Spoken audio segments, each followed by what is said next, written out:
നമസ്കാരം. പപ്പുമോൻ പാർലമെന്റിൽ കിടന്ന് ഇടത്തും വലത്തും ഓടി നിലവിളിക്കുകയാണ് അമിത്ഷായെ കാണാനില്ല, നരേന്ദ്രമോദിയെ കാണാനില്ല എന്ന്. പപ്പുമോനെ പോലെ ചുക്കിനും ചുണ്ണാമ്പിനും കൊള്ളാത്തവർക്ക് മുന്നിൽ വന്ന് പറയുന്ന മണ്ടത്തരം കേട്ടു നിൽക്കേണ്ട ഗതികേട് ഇന്ത്യൻ പ്രധാനമന്ത്രിക്കും ആഭ്യന്തരമന്ത്രിക്കും ഇല്ല എന്ന് ആദ്യമേ പറഞ്ഞോട്ടെ. രാജ്യത്ത് എത്രയും വേഗത്തിൽ നടപ്പിലാക്കേണ്ട അതീവ പ്രാധാന്യമുള്ള പല കാര്യങ്ങളും ഉള്ളപ്പോൾ രാജ്യത്തെ നയിക്കേണ്ടവർ ഇമാതിരി കോമാളിത്തരങ്ങൾക്ക് മറുപടി പറയാൻ നിൽക്കുമെന്ന് കരുതി കണ്ടില്ലേ എന്ന് നിലവിളിക്കുന്നത് പപ്പുമോന്റെ വിവരക്കേടാണ്. രാഹുൽ ഗാന്ധി ഇമാതിരി അനാവശ്യ പരാമർശങ്ങളും പാർലമെന്റിന് പുറത്ത് ഓരോ തെരുവ് നാടകങ്ങളും കളിച്ചുകൊണ്ട് വലിയ ആളാകാൻ ശ്രമിക്കുമ്പോൾ നരേന്ദ്രമോദി ഇന്ത്യക്ക് ഏറ്റവും ഉപകാരപ്രദമാകുന്ന നിർണായക ചുവടുവയ്ക്കാൻ പോവുകയാണ്.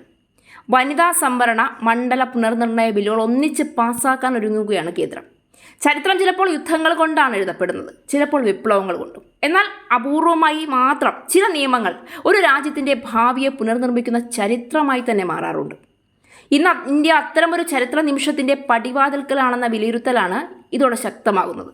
കാരണം ഇപ്പോൾ രാജ്യം ഉറ്റുനോക്കുന്നത് ഒരു സാധാരണ പാർലമെന്റ് സമ്മേളനത്തെ അല്ല, ഇന്ത്യയുടെ ജനാധിപത്യത്തിന്റെ അടുത്ത 50 വർഷങ്ങളുടെ ദിശ നിർണ്ണയിക്കാൻ സാധ്യതയുള്ള 2 നിർണായക ഭരണഘടനാ പരിഷ്കാരങ്ങളെയാണ്. ഒന്ന് ഡീലിമിറ്റേഷൻ അഥവാ മണ്ഡല പുനർനിർണയം, മറ്റൊന്ന് വനിതാ സംവരണം.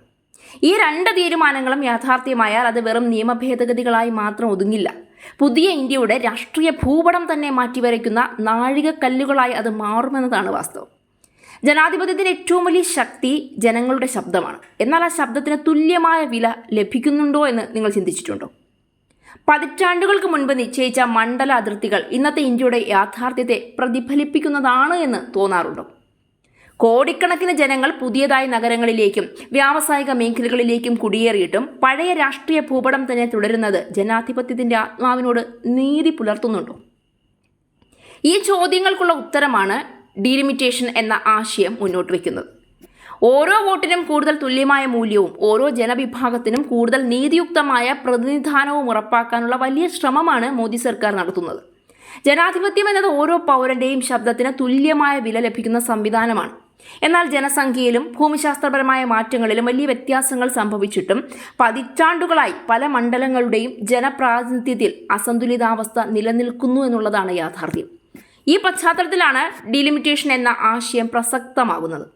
ജനസംഖ്യയുടെ യഥാർത്ഥ ഘടനയ്ക്കനുസരിച്ച് മണ്ഡലങ്ങൾ പുനഃക്രമീകരിക്കുമ്പോൾ ഓരോ വോട്ടിനും കൂടുതൽ തുല്യമായ മൂല്യം ലഭിക്കുന്ന സാഹചര്യം സൃഷ്ടിക്കാനാകുമെന്നതാണ് പ്രതീക്ഷ. ഇന്ത്യ ഇന്ന് 140 കോടിയിലധികം ജനങ്ങളുള്ള രാജ്യമാണ്. എന്നാൽ ലോകത്തിലെ ഏറ്റവും വലിയ ജനാധിപത്യം എന്ന വിശേഷണമുള്ള ഈ രാജ്യത്തിന്റെ പാർലമെന്റിലെ അംഗങ്ങളുടെ എണ്ണം ജനസംഖ്യാ വളർച്ചയ്ക്കനുസരിച്ച് വർദ്ധിച്ചിട്ടുണ്ടോ? ഇല്ല. ജനപ്രതിനിധികളുടെ എണ്ണം വർദ്ധിക്കുകയാണെങ്കിൽ കൂടുതൽ പ്രാദേശിക പ്രശ്നങ്ങൾ ദേശീയ തലത്തിൽ ഉയർന്നു വരും. ജനങ്ങളും ജനപ്രതിനിധികളും തമ്മിലുള്ള അകലം കുറയും. ഓരോ മണ്ഡലത്തിനും കൂടുതൽ ശ്രദ്ധ ലഭിക്കും. അതിലൂടെ ഭരണ സംവിധാനം കൂടുതൽ ജനകീയവും കാര്യക്ഷമവുമായി മാറുമെന്നുള്ള പ്രതീക്ഷയാണ് ഇതിലൂടെ സർക്കാർ പങ്കുവയ്ക്കുന്നത്. അതേസമയം മറ്റൊരു ചോദ്യം ഇന്ത്യയുടെ രാഷ്ട്രീയ മനസാക്ഷിയെ വർഷങ്ങളായി പിന്തുടരുന്നുണ്ട്. എന്താണെന്നല്ലേ? രാജ്യത്തിന്റെ പകുതിയിലധികം ജനസംഖ്യ സ്ത്രീകളാണ് എന്നറിയാമല്ലോ അല്ലേ? എന്നാൽ നിയമസഭകളിലും പാർലമെന്റിലും അവരുടെ സാന്നിധ്യം ആ അനുപാതത്തിലാണ്. സ്ത്രീ സമത്വം വാദിക്കുന്ന പല സർക്കാരുകളും ഇത് ശ്രദ്ധിക്കാതെ പോകുന്നു, അല്ലെങ്കിൽ കണ്ടില്ല എന്ന് നടിക്കുന്നു എന്നതല്ലേ യാഥാർത്ഥ്യം? സമൂഹത്തെ മുന്നോട്ട് നയിക്കുന്ന സ്ത്രീകൾക്ക് രാജ്യത്തിന്റെ നിയമങ്ങൾ രൂപപ്പെടുത്തുന്ന സഭകളിൽ കൂടുതൽ ഇടം ലഭിക്കേണ്ട സമയം അതിക്രമിച്ചില്ലേ? ഈ ചോദ്യത്തിനുള്ള മറുപടിയായാണ് വനിതാ സംവരണം വീണ്ടും ദേശീയ ചർച്ചയുടെ കേന്ദ്രമാകുന്നത്. ഇതൊരു വിഭാഗത്തിന് നൽകുന്ന ആനുകൂല്യമൊന്നുമല്ല. ഇന്ത്യയുടെ ജനാധിപത്യത്തെ കൂടുതൽ സമഗ്രവും കൂടുതൽ പ്രതിനിധാനപരവുമാക്കാനുള്ള ദീർഘദർശിയായ നീക്കമെന്നതാണ് യാഥാർത്ഥ്യം. രാജ്യത്തെ സ്ത്രീകൾ എല്ലാ മേഖലകളിലും തങ്ങളുടെ കഴിവ് തെളിയിച്ചിട്ടുണ്ടെങ്കിലും നിയമനിർമ്മാണ സഭകളിലെ അവരുടെ പങ്കാളിത്തം ഇപ്പോഴും പരിമിതമാണ് എന്നത് സത്യമാണ്. സ്ത്രീകൾക്ക് കൂടുതൽ പ്രാതിനിധ്യം ലഭിക്കുമ്പോൾ വികസന ചർച്ചകളുടെ സ്വഭാവം തന്നെ മാറുമെന്നാണ് ലോകത്തിന്റെ പല അനുഭവങ്ങളും കാണിക്കുന്നത്. വിദ്യാഭ്യാസം, ആരോഗ്യം, സ്ത്രീ സുരക്ഷ, കുട്ടികളുടെ ക്ഷേമം, പോഷകാഹാരം, സാമൂഹ്യ വികസനം തുടങ്ങിയ വിഷയങ്ങൾക്ക് കൂടുതൽ പ്രാധാന്യം ലഭിക്കാൻ അത് സഹായകരമാകും. ഇന്ത്യയുടെ വികസന യാത്രയിൽ സ്ത്രീകളെ വെറും വോട്ടർമാരായി കാണാതെ തീരുമാനങ്ങൾ എടുക്കുന്ന കേന്ദ്ര സ്ഥാനത്തേക്ക് അവരെ ഉയർത്തിക്കൊണ്ടുവരിക എന്നതാണ് ഈ നീക്കത്തിന്റെ ഏറ്റവും വലിയ പ്രത്യേകത. രാഷ്ട്രീയത്തിലെ സ്ത്രീ സാന്നിധ്യം വർദ്ധിക്കുന്നത് ഭാവി തലമുറയ്ക്ക് വലിയ പ്രചോദനമാകും. ഗ്രാമങ്ങളിൽ നിന്നും നഗരങ്ങളിലേക്കും സാധാരണ കുടുംബങ്ങളിൽ നിന്നുമുള്ള സ്ത്രീകൾക്ക് പൊതുരംഗത്ത് സജീവമാകാൻ ആത്മവിശ്വാസം നൽകുന്ന മാറ്റമായി ഇത് മാറും. ലോകം അതിവേഗം മാറുകയാണ്. സാങ്കേതിക വിദ്യ മാറുന്നു, സമ്പദ് വ്യവസ്ഥ മാറുന്നു, ജനസംഖ്യയുടെ ഘടന മാറുന്നു. എന്നാൽ ജനാധിപത്യ സ്ഥാപനങ്ങൾ കാലത്തിന്റെ മാറ്റങ്ങൾ ഉൾക്കൊള്ളാതെ മുന്നോട്ട് പോകാൻ കഴിയില്ല എന്ന യാഥാർത്ഥ്യത്തെ കൂടി ഉൾക്കൊള്ളേണ്ടതുണ്ട്. മാറുന്ന ഇന്ത്യക്ക് മാറുന്ന രാഷ്ട്രീയ ഘടനയും ആവശ്യമാണ്. ശക്തമായ ജനപ്രാതിനിധ്യവും കൂടുതൽ സ്ത്രീ പങ്കാളിത്തവും ഭാവിയുടെ ആവശ്യങ്ങൾക്കനുസരിച്ച് സ്വയം നവീകരിക്കുന്ന ജനാധിപത്യ സംവിധാനവുമാണ് ഒരു വികസിത രാഷ്ട്രത്തിന്റെ അടിത്തറ. അതുകൊണ്ട് തന്നെ ഈ രണ്ട് ബില്ലുകൾ ഒരു സർക്കാരിന്റെ രാഷ്ട്രീയ അജണ്ട മാത്രമല്ല എന്ന് മനസ്സിലാക്കാതെ കാളപറ്റു എന്ന് കേൾക്കുമ്പോൾ കയറും കൊണ്ട് ഓടാൻ നിൽക്കുന്നത് ഒരുതരം വിരോധാഭാസമാണ്. അടുത്ത തലമുറയ്ക്ക് കൂടുതൽ കരുത്തുറ്റതും കൂടുതൽ നീതിയുക്തവും കൂടുതൽ ഉൾക്കൊള്ളുന്നതുമായ ഒരു ജനാധിപത്യം സമ്മാനിക്കാനുള്ള ദേശീയ ദൗത്യത്തിന്റെ ഭാഗമാണ് ഈ നടക്കുന്നത് എന്ന് കുറഞ്ഞപക്ഷം മനസ്സിലാക്കണം. ഈ പരിഷ്കാരങ്ങൾ യാഥാർത്ഥ്യമായാൽ ഇന്ത്യയുടെ പാർലമെന്റിന്റെ രൂപം മാത്രമല്ല മാറുന്നത്, ജനാധിപത്യത്തിന്റെ ആത്മവിശ്വാസം കൂടി ഉയരും. ചരിത്രം പലപ്പോഴും വലിയ മാറ്റങ്ങളെ തിരിച്ചറിയുന്നത് വർഷങ്ങൾക്ക് ശേഷമാണ്. പക്ഷേ ചില നിമിഷങ്ങൾ അന്ന് തന്നെ ചരിത്രമാണെന്ന് ലോകം തിരിച്ചറിയും. ഇന്ത്യയുടെ രാഷ്ട്രീയ കലണ്ടറിൽ അത്തരമൊരു നിമിഷം കുറിക്കപ്പെടാനുള്ള ഒരുക്കത്തിലാണ് ഇന്ന് രാജ്യം. മണ്ഡല പുനർനിർണയ ബില്ലും വനിതാ സംവരണ ഭേദഗതി ബില്ലും ലോക്സഭയിൽ ഒന്നിച്ച് പാസാക്കിയെടുക്കുന്നതിനായി പ്രത്യേക പാർലമെന്റ് സമ്മേളനം ഈ മാസം ഓഗസ്റ്റ് 17 വിളിച്ചു ചേർത്തേക്കുമെന്നാണ് റിപ്പോർട്ട്. ഈ മാസം 13 മൺസൂൺ സമ്മേളനം അവസാനിച്ചാലും സഭ അനിശ്ചിതകാലത്തേക്ക് പിരിയാൻ സാധ്യതയില്ല. തൊട്ടടുത്ത ദിവസങ്ങളിൽ പ്രത്യേക സമ്മേളനം ഉണ്ടായേക്കും. ഭരണഘടനാ ഭേദഗതി ബിൽ പാസാക്കിയെടുക്കുന്നതിനാവശ്യമായ 2/3 ഭൂരിപക്ഷം ഉറപ്പാക്കാനുള്ള ശ്രമത്തിലാണ് നിലവിൽ കേന്ദ്രം. ആവശ്യമായ അംഗബലം ലഭിച്ചാലുടൻ പ്രത്യേക സമ്മേളനം വിളിച്ചു ചേർക്കാനാണ് നീക്കം. കഴിഞ്ഞ ഏപ്രിലിൽ ചേർന്ന സമ്മേളനത്തിൽ വനിതാ സംവരണ ബില്ലിനൊപ്പം മണ്ഡല പുനർനിർണയ ബില്ലും അവതരിപ്പിച്ചിരുന്നുവെങ്കിലും ഇരു സഭകളിലും ആവശ്യമായ ഭൂരിപക്ഷം ലഭിച്ചിരുന്നില്ല.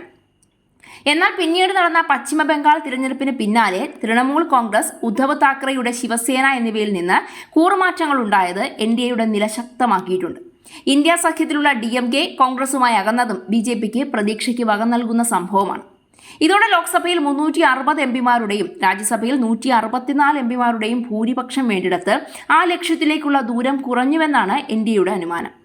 കോൺഗ്രസിന്റെ കൂടി പിന്തുണ ഉറപ്പാക്കാൻ പാർലമെന്ററി കാര്യ മന്ത്രി കിരൺ റിജിജു പ്രതിപക്ഷ നേതാവ് രാഹുൽ ഗാന്ധിയുമായി ഒരു കൂടിക്കാഴ്ച നടത്തിയിരുന്നു. എന്നാൽ റിജിജുവിന്റെ ആവശ്യം രാഹുൽ തള്ളി. രാമക്ഷേത്രത്തിലെ സംഭാവന തട്ടിപ്പ് ആരോപണത്തിലും ഡൽഹിയിൽ വിദ്യാർത്ഥികൾക്കു നേരെ നടന്ന പോലീസ് നടപടിയിൽ ആഭ്യന്തരമന്ത്രി അമിത്ഷാ മൗനം തുടരുന്നതിലും ചർച്ചയില്ലാതെ സഭാ നടപടികളുമായി മുന്നോട്ട് പോകാൻ കഴിയില്ല എന്നാണ് രാഹുലിന്റെ പക്ഷം. അല്ലെങ്കിലും ഒരല്പം രാഷ്ട്രീയം കളിക്കാൻ വീണുകിട്ടിയ ഒരു അവസരം പാഴാക്കിയിട്ട് രാഹുൽ ഈ പരാജയത്തിന്റെ അല്ലെങ്കിൽ ഈ രാജ്യത്തിന്റെ യശസ്സുയർത്തുന്ന ബില്ലുകൾക്ക് കൈയടിക്കുമെന്ന് കരുതിയവർക്കല്ലേ തെറ്റിയത്?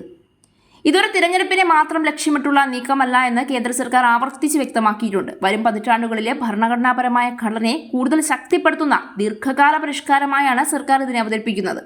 ഏത് വലിയ പരിഷ്കാരത്തിനും ചർച്ചകളും അഭിപ്രായ ഭിന്നതകളും സ്വാഭാവികമാണ്. എന്നാൽ ജനാധിപത്യത്തിന്റെ ശക്തി അത്തരം ചർച്ചകളിലൂടെ കൂടുതൽ മികച്ച തീരുമാനങ്ങളിൽ എത്തുന്നതിലാണ്. രാജ്യത്തിന്റെ ഭരണ സംവിധാനം കാലത്തിനൊത്ത് നവീകരിക്കുകയും കൂടുതൽ ഉൾക്കൊള്ളുന്നതാക്കുകയും ചെയ്യാനുള്ള ശ്രമങ്ങൾ ഇന്ത്യയുടെ ദീർഘകാല താൽപര്യത്തിന് ഗുണകരമാകുമെന്നതാണ് യാഥാർത്ഥ്യം. അതുകൊണ്ട് തന്നെ ലിമിറ്റേഷനും വനിതാ സംവരണവും 2 വ്യത്യസ്ത ബില്ലുകൾ മാത്രമല്ല, ഒന്നിലൂടെ ഓരോ പൗരന്റെയും വോട്ടിന്റെ പ്രാതിനിധ്യം കൂടുതൽ സന്തുലിതമാക്കാനുള്ള ശ്രമമുണ്ട്. മറ്റൊന്നിലൂടെ ഇന്ത്യൻ സ്ത്രീകളുടെ രാഷ്ട്രീയ ശാക്തീകരണത്തിന് പുതിയ അധ്യായം തുറക്കാനുള്ള ശ്രമമുണ്ട്. ഈ 2 പരിഷ്കാരങ്ങളും യാഥാർത്ഥ്യമായാൽ ലോകത്തിലെ ഏറ്റവും വലിയ ജനാധിപത്യം എന്ന വിശേഷണത്തിനൊപ്പം ഏറ്റവും ഉൾക്കൊള്ളുന്നതും കൂടുതൽ പ്രാധാന്യപരവുമായ ജനാധിപത്യം എന്ന പുതിയ അംഗീകാരത്തിലേക്ക് ഇന്ത്യക്ക് മുന്നേറാനാകുമെന്ന കാര്യമാണ് ഉറപ്പ്.